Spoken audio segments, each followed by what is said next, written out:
you're speaking about that tension between the small self, the small body, the body that becomes ill, and the much larger universe, right? In the philosophical term, I say, our subtle body is body of prana. We have three bodies. The terrible thing about depression is that we cannot get outside of the self. We are so preoccupied. In the mind. Yeah. In the mind. It's a terrible prison. It's a terrible illness for that reason. Correct. The way to come out of it is more energy, boost more energy into the system. In the philosophical term, I say, our subtle body is body of prana. We have three bodies. The gross body in the waking state, the subtle body in the dream state, and the causal body in the deep sleep. In deep sleep, we are experiencing a wider aspect of our consciousness. How do we see it manifest when we are awake? Meditation is the way. Meditation is the way. And the subtle body can be energized through breathing techniques, through music and playing and all that stuff. Then what happens? Then a person is able to do more service. Service becomes your nature when you are energetic in your because you have body. more energy from the But if you lack energy, you just go into depression. I saw that you have a program to train medical students, to train young doctors in being present with people. And you said something very important. It's the birthright of every human being to have a soul that's free of sorrow. That's an amazing statement to make to medical students who have chosen to face toward so much of the sorrow of life. And I would love to hear you say more about that, about the soul that's free from sorrow. How does that come about? You know, a broader outlook towards life will make your problems, issues very small. For every sorrow, there is a cause.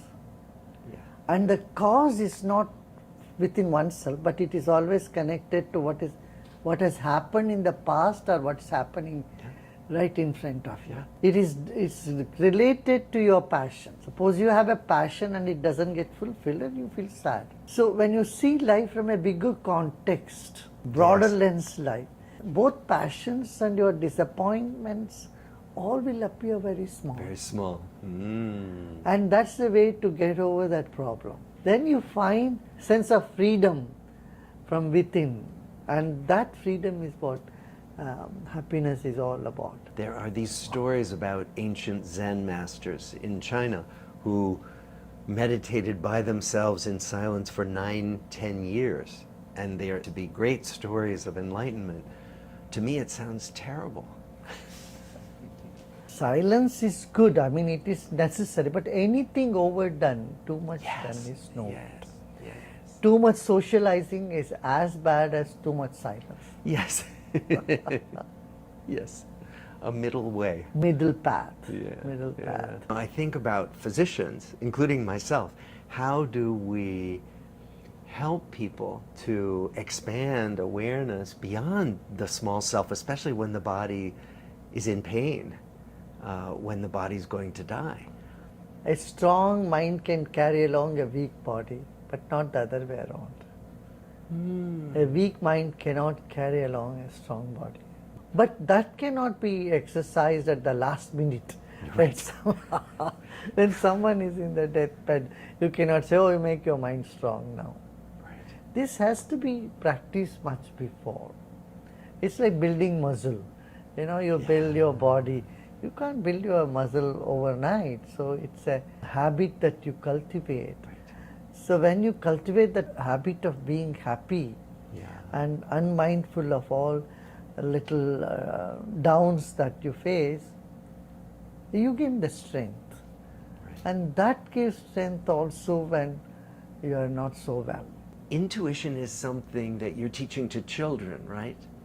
You're teaching them to tune into a capacity that's there for all of us. And it strikes me that we have been taught to suppress our intuition, right? We teach children, don't pay attention to those signals, right? And so you're doing something very radical, right? This is very impactful because children, they don't have such great cravings or aversions in their mind. Yeah. So they are still very fresh in their mind. So they're able to tap into them. They can go very deep and Yes. just tap into those aspects in them. We have trained about more than 100,000 kids around the world. Wow. In Zen, we call it beginner's mind, where you're free of concepts, of preconceptions. Correct. And there was a Zen master who said, in the beginner's mind, there are many possibilities. In the expert's mind, there are few. So what are you seeing from these children when you teach these children to tap into this? A lot of possibilities. Yeah. Thank you so much. Wonderful. This was a pleasure. Thank you so much.